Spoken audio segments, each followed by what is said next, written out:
रुको गणेश।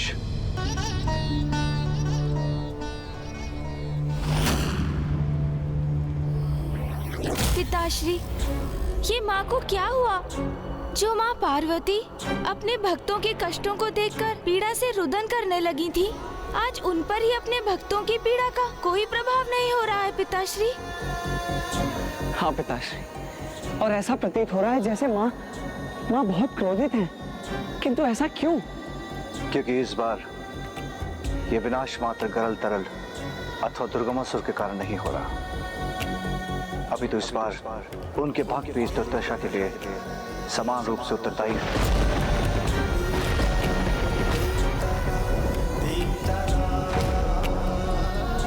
वो कैसे पिताश्री? भगवान भी उन्हीं की सहायता करते हैं जो अपनी सहायता करते हैं। सत्य ये है कि गरल और तरल अपनी योजना को क्रियान्वित करने में समर्थ हुए। एक ग्रामवासी द्वारा फैलाए मेले के कारण।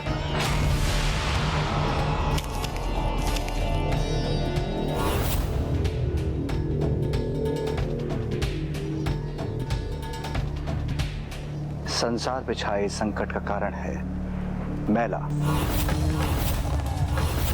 मैला फैलाकर जो अस्वच्छता का विस्तार करते हैं उनके लिए ईश्वर भी कुछ नहीं कर सकते। जहां ज्येष्ठा का वास होता है वहीं अधर्म और तामसिक प्रवृत्तियों का बोलबाला होता है।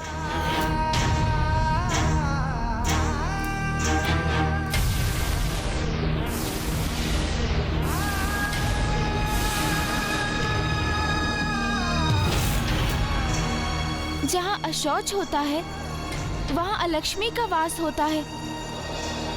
ये मुझे मामा जी ने बताया था पिताश्री। और ये नियम मात्र मनुष्य पर नहीं अपितु तो देवी देवताओं पर भी लागू होता है।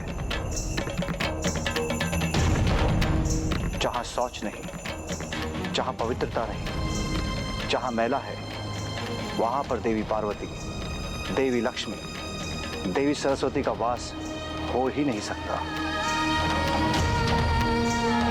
वहां पर उनकी कृपा भी नहीं हो सकती। किंतु महादेव, यदि माता पार्वती ने कुछ नहीं किया तो उनके भक्त रोगग्रस्त होते रहेंगे और उनकी मृत्यु भी संभव है। और ये हम होते कैसे देख सकते हैं महादेव?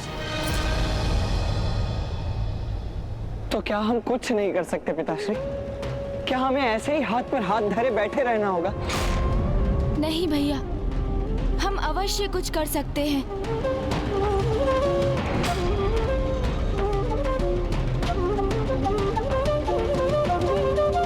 ईश्वर भी उन्हीं की ही सहायता कर सकते हैं। इसलिए माता से सहायता प्राप्त करने हेतु हमें ही कुछ प्रयास कर सर्वप्रथम पृथ्वीवासियों को स्वयं अपनी सहायता करने के लिए प्रेरित करना होगा।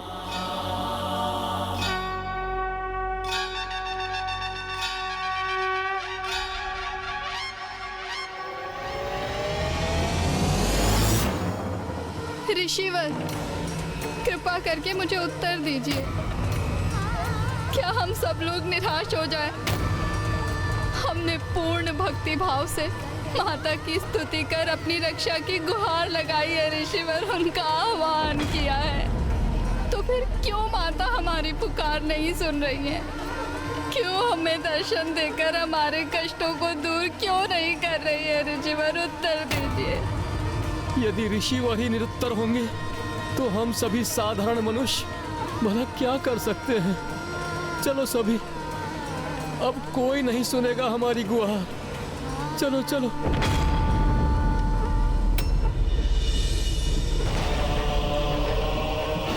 हमने तो ग्रामवासियों की सुख समृद्धि के लिए यज्ञ आरंभ करवाया था, फिर भी गांव वासियों की ऐसी दुर्दशा, और माता तक हमारी प्रार्थना नहीं पहुंच रही है। तो क्या हमसे ही कोई भूल हुई है? बहुत बड़ी भूल हुई है आपसे।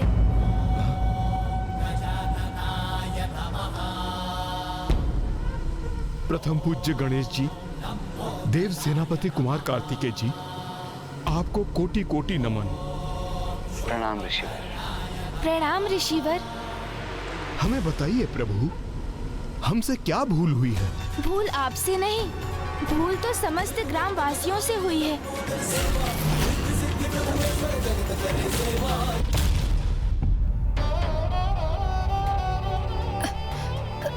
माँ। हाँ पुत्र, हाँ संजय, मैं यही हूँ। क्या हुआ? जल जल चाहिए, जल चाहिए, अभी लाती हूँ।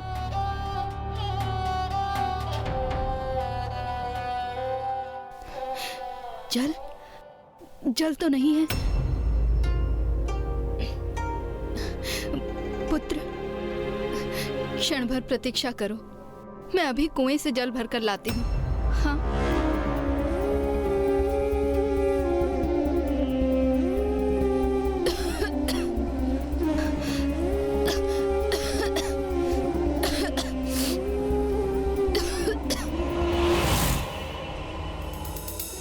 मैं कुछ समझा नहीं प्रभु। ग्रामवासी तो किसी महामारी की चपेट में आकर अस्वस्थ हैं। इसमें इन लाचार ग्रामवासियों का क्या दोष हो सकता है प्रभु? दोष है ऋषिवर। अपने चारों ओर दृष्टि घुमाकर देखिए।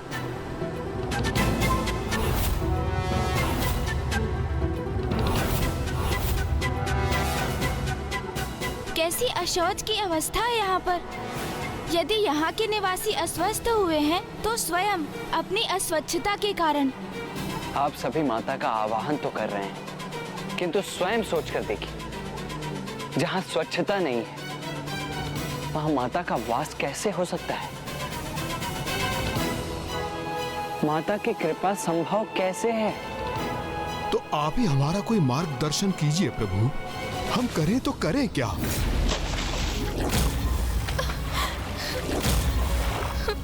इतना दूषित जल मैं अपने अस्वस्थ पुत्र को ये दूषित जल कैसे दे दूं? कृपा करके कुछ तो उपाय बताएं माता। माँ की कृपा तो तभी होगी जब ये स्थान स्वच्छ होगा, अर्थात यहाँ के निवासियों को स्वच्छता के प्रति जागृत करने की आवश्यकता है और हम वही करने आए हैं यहाँ।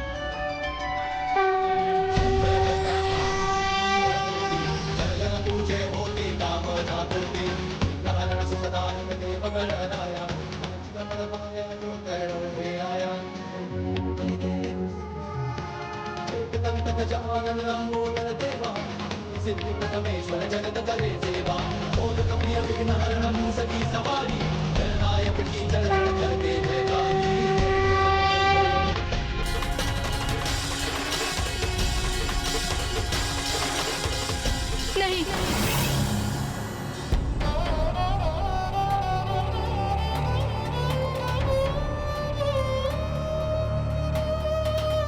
क्या हुआ माता? उस जल का पान मत कीजिए ब्राह्मण देवता। दूषित है ये जल। यदि आप इसका पान करेंगे तो आप भी अस्वस्थ हो जाएंगे। ये तो सत्य है, ये जल तो वास्तव में बहुत दूषित है। हमारे ग्राम में महामारी फैली हुई है ब्राह्मण देवता। यहाँ पे सभी अस्वस्थ हैं। भोजन, जल सब दूषित हो गया है ब्राह्मण देवता। सब नष्ट हो गया है। मेरा पुत्र संजय, वो भी रोगग्रस्त होकर बहुत कष्ट में है। उसे भी बहुत प्यास लगी है। मैं यहाँ पे जल लेने आई थी, पर ये जल दूषित है। मैं कैसे अपने बेटे को ये जल पिलाऊं? तो क्या इसीलिए आप इतनी व्याकुल हैं माता?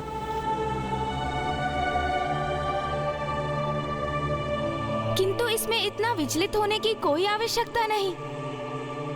जब कुछ मैला हो जाता है तो आप क्या करती हैं माता? उसे स्वच्छ करती है ना? तो उसी प्रकार यदि ये जल दूषित है तो इसे भी निर्मल बना लीजिए। निर्मल बना लो? किंतु कैसे? माता, आप एक कुशल गृहिणी हैं और अपने गृह की देखरेख कैसे करनी है ये आपको ज्ञात है और इस प्रश्न का उत्तर आप स्वयं दे सकती हैं। किंतु अस्वस्थ होने के कारण आप आपकी बुद्धि ये उपाय नहीं सुझा रही है। अच्छा ये बताइए माता कि आप अपने पुत्र संजय के लिए जल को किस प्रकार तैयार कर सकती हैं?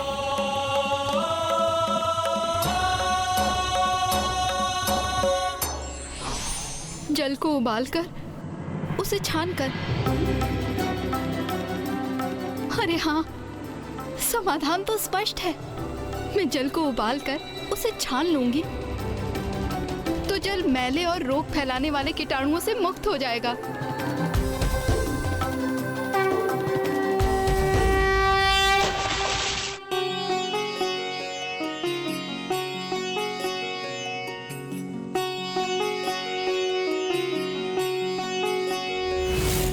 संकट के मेघ जब धरती पे छाए, ऐसी घड़ी में बस गजानन बचाए।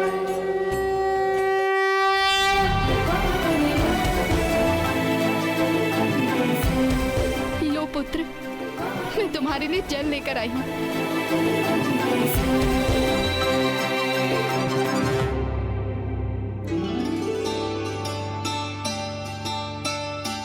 माँ, आपको भी प्यास लग रही होगी ना? आप भी जल ग्रहण कर लीजिए ना।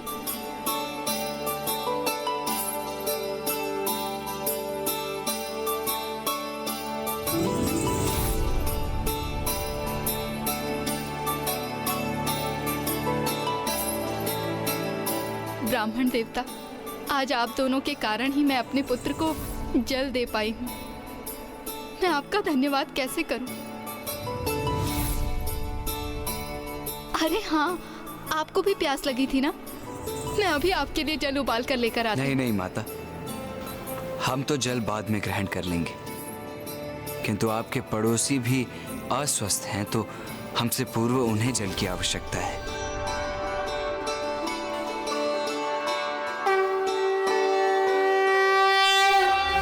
अब भी अस्वच्छ मंगल मूर्ति, स्वच्छता बिना कैसे हो रोगों से मुक्ति।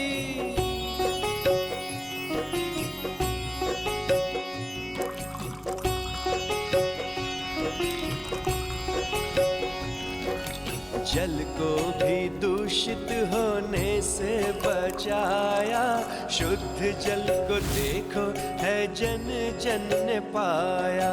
घर द्वार स्वच्छ हो कहते गजानन, स्वच्छता का मंत्र सबने किया है धारण।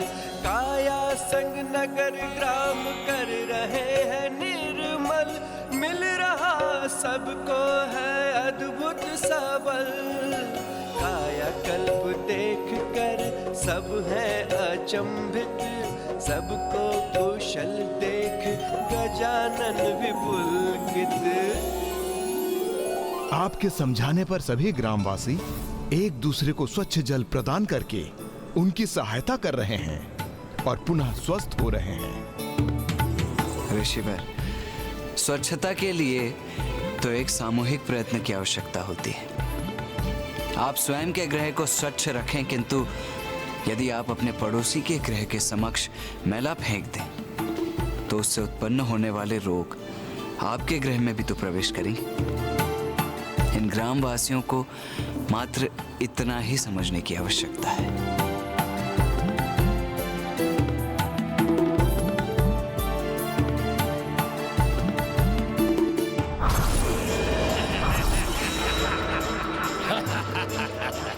सब कुछ हमारी योजना के अनुसार ही हो रहा है। हमारा मैला विषैला जल रोगों का विस्तार कर रहा है। हाँ तरल, जब तक मेला रहेगा हम फलते फूलते रहेंगे और आलस्य के अवगुण के कारण यहाँ के वासी अपने स्थान को कभी स्वच्छ नहीं करेंगे। इसलिए हमारी योजना सफल होकर रहेगी। कुछ भी नहीं किया है, जो कुछ किया है आपने तो स्वयं किया है और आगे भी करना होगा। हम तो मात्र यहाँ पर आपका मार्गदर्शन करने आए हैं। स्वच्छता एक दैविक गुण है और आपका ये ग्राम दैविक प्रभावों से इसीलिए रिक्त है क्योंकि यहाँ स्वच्छता का अभाव है। अस्वच्छता से रोगों का विस्तार होता है। आप स्वयं अपने नेत्रों से देख लीजिए इस ग्राम में स्वच्छता की क्या स्थिति है। तो आप सब रोगों से मुक्त कैसे रहेंगे?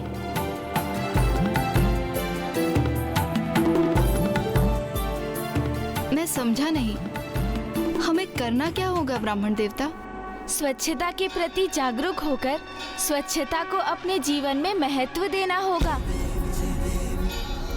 क्योंकि हमारे शरीर रूपी मंदिर में परमात्मा के अंश अर्थात हमारी आत्मा का वास है। इसीलिए अपने शरीर को स्वच्छ रखना ये हमारा परम कर्तव्य है। सर्वप्रथम अपनी दिनचर्या को नियमित कीजिए और अपने शरीर को स्वच्छ कीजिए। ऐसे कल्याणकारी और अनमोल वचन कहने वाले ये दिव्य बालक हैं कौन और अकस्मात कहाँ से आए हैं? अवश्य, और उसके लिए कुएं के जल को उबालने के स्थान पर हम उसमें फिटकरी का प्रयोग कर जल को उसके स्रोत में स्वच्छ कर सकते हैं, क्योंकि फिटकरी जल के सभी मैले तत्वों को सोखकर जल को स्वच्छ करेगी और उसके उपरांत कुएं के तल में जाकर स्वयं स्थित हो जाएगी। मैं अभी यह कर देता हूं ऋषिवर।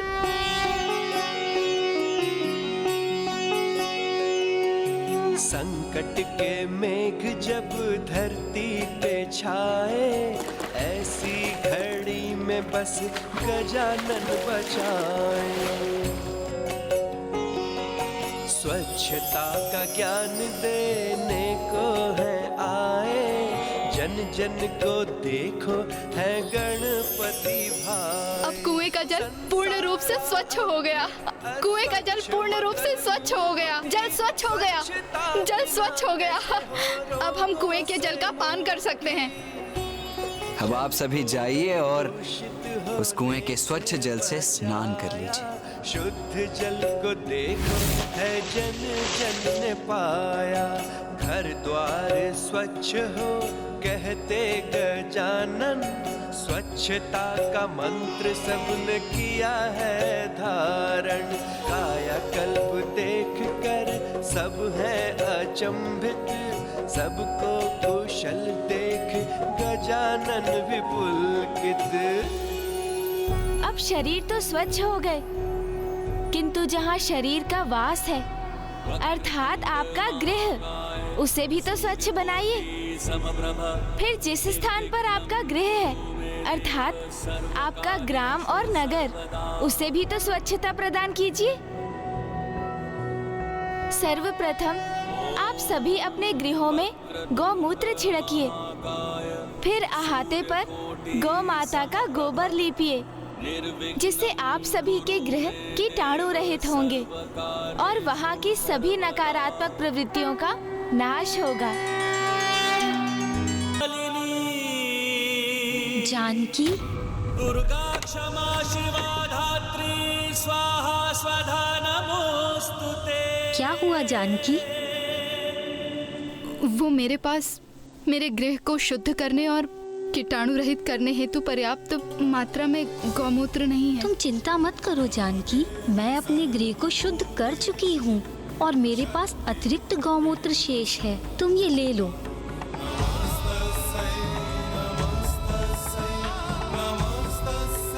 बहुत बहुत धन्यवाद।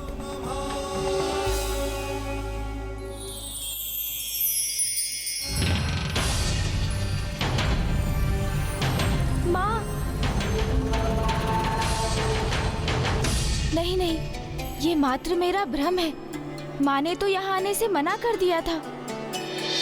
भैया, इस पवित्र लेप से इस ग्राम के गृह शुद्ध हो रहे हैं, किंतु अब इस स्वच्छता से गरल और तरल को कष्ट पहुंचेगा। ये कैसी दुर्गंध है?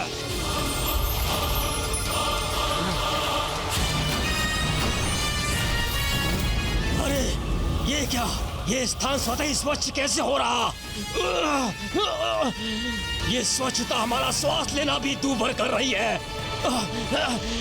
अस्वस्थ हो रहे हैं हम।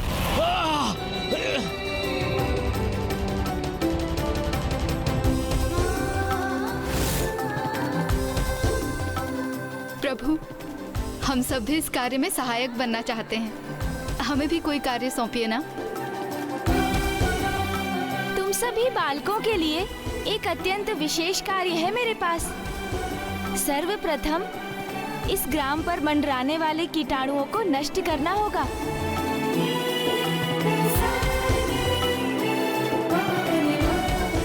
किंतु हम इन कीटाणुओं को नष्ट कैसे करेंगे? चिंता मत करो, उसका भी उपाय है मेरे पास। तुम सब जाओ और गोबर के उपले लेकर आओ।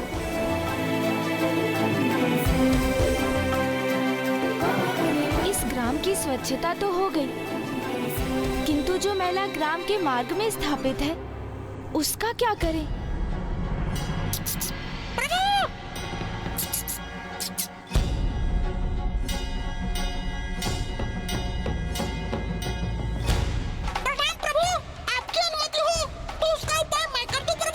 उचित है मूषक जी।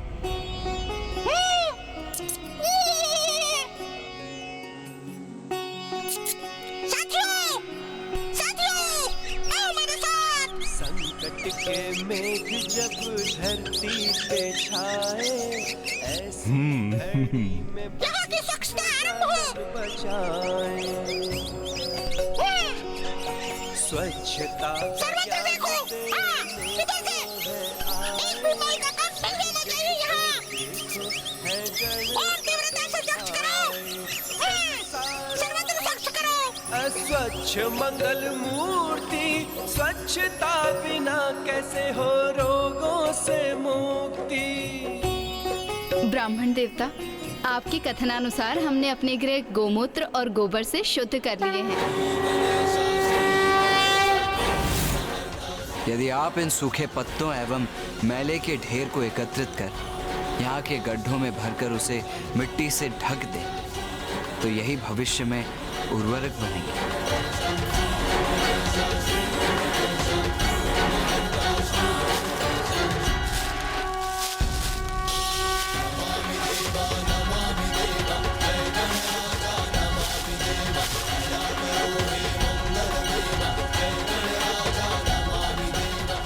कल संक्रांति का पर्व है और संक्रांति से एक दिवस पूर्व एक बड़ी अग्नि प्रज्वलित कर वातावरण को शुद्ध किया जाता है, समस्त नकारात्मकता को दूर किया जाता है।